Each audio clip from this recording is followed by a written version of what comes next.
Olá, amados do Senhor, eu sou o Ângelo Pedro e estou aqui para anunciar a palavra de Deus ao teu coração. E o objetivo desse vídeo aqui é levar você a pensar sobre o perigo que as pessoas correm em se afastar das coisas de Deus.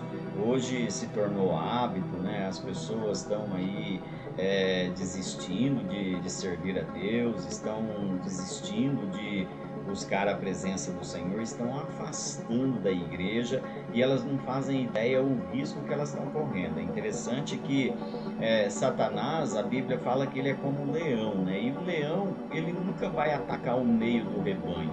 Ele vai sempre atacar aquelas ovelhinhas que estão mais afastadas, que estão sozinhas, aquelas mais fraquinhas, né? E Satanás, ele usa a mesma estratégia também com o povo cristão.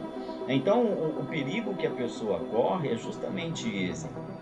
Observe que quando uma pessoa está na luz e ela se afasta da luz, ela entra nas trevas, né? E isso daí, amados, você tem que olhar para a tua vida espiritual. A Bíblia diz assim que a palavra de Deus ela é lâmpada para os nossos pés e luz para os nossos caminhos, né? Então, se você se afasta da palavra de Deus, você começa a caminhar em trevas e quem reina nas trevas é Satanás. Talvez você diz assim, pastor, mas eu não estou afastando da palavra de Deus, não, eu só estou dando um tempo de ir na igreja, eu só não quero ter comunhão, né? E a Bíblia, amados, ela é recheada de palavras, né, nos mostrando que Deus ele preza pela comunhão. A igreja é um dos objetivos da comunhão que Deus preza, porque se não fosse necessário, se não fosse importante a igreja na nossa vida, Jesus não tinha dito que iria edificar a sua igreja, né? E se a igreja existe é porque é importante para a tua vida espiritual.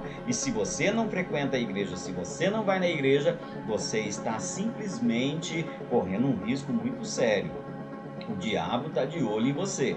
Então, o que faz a pessoa às vezes afastar das coisas de Deus? É justamente um coração endurecido. A palavra do Senhor diz lá no Salmo 95, versículo 8, vem falando assim, ó: não endureçais o vosso coração como foram vossos pais no dia da provação. Então, o que faz a pessoa endurecer o coração é a murmuração também, né? Então a pessoa começa a murmurar, começa a reclamar, o coração endurecido ali, aí ela já começa a duvidar de Deus, ela já começa a duvidar que Deus está agindo na vida dela. Observe que o povo de Israel, quando eles estavam lá no deserto, faltou água para eles, eles murmuraram, e no fato deles murmurar, eles duvidaram de que Deus estava no meio deles. Êxodo capítulo 17, versículo 7, no finalzinho do versículo, diz assim, ó: está o Senhor no meio de nós ou não? Só porque tinha faltado água. Então, às vezes, você não tem conquistado aquilo que você quer, você não tem recebido aquilo que você quer ainda, e isso tem feito você murmurar, e pelo fato de você murmurar, você tem perdido, né, esta certeza, esta fé de que Deus está agindo na sua vida.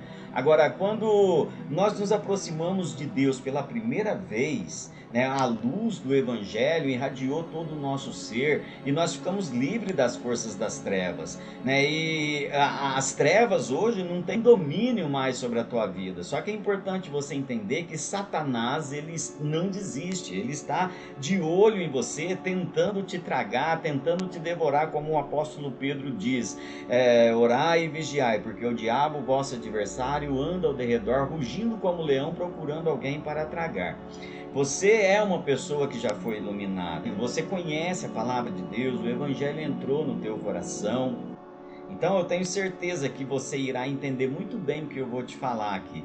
Olha, o Senhor Jesus, quando ele quis ali mostrar o perigo que a pessoa corre quando ela se afasta de Deus, quando ela é iluminada pela presença de Deus, pelo Evangelho, e de repente ela não dá crédito, ele vem ilustrando ali o perigo que essa pessoa corre. Ele diz assim lá no Evangelho de Lucas, capítulo 11, versículo 24 e 26, ele vem falando assim, ó: quando um espírito imundo sai do homem, passa por lugares áridos, procurando descanso, E se não encontra, diz: voltarei para a casa de onde saí. E quando chega, encontra a casa vazia e em ordem. Então ele vai e traz outros 7 espíritos piores do que ele. E entrando, passa a viver ali. E o estado final deste homem se torna pior do que o primeiro. Então observa o risco, né, que as pessoas correm quando isso acontece. Hoje tem muita gente que foi iluminado pela palavra de Deus, pelo Evangelho, mas no entanto não está dando crédito, está isolado e ela está aí à mercê das forças das trevas, está à mercê de Satanás. E é impossível, né, a pessoa ser neutra. Eu não sou nem do céu e nem do inferno, eu não sou nem de Deus e nem do diabo, eu estou na minha. Isso não existe, né? Não existe. Quando a pessoa pensa assim, ela já está do lado do diabo, porque com Deus você tem que ter certeza e você tem que ser firme, você tem que prevalecer e permanecer no propósito a qual Deus te chamou. A neutralidade, ela representa aí uma oposição a Cristo. Quando a pessoa é neutra, ela é oposta a Cristo. As duas forças espirituais agindo no mundo, né, elas devem ser discernidas aí de que lado você está. Se você está do lado das trevas ou se você está do lado da luz. Se você está do lado de Deus ou está do lado do diabo.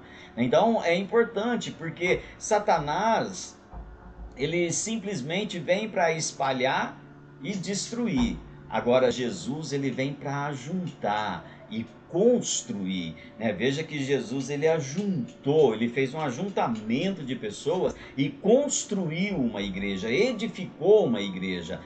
Nós devemos fazer também, amados, uma escolha, né, de que lado nós vamos estar. O que eu quero é que você tome uma decisão nesse momento, de que lado você está.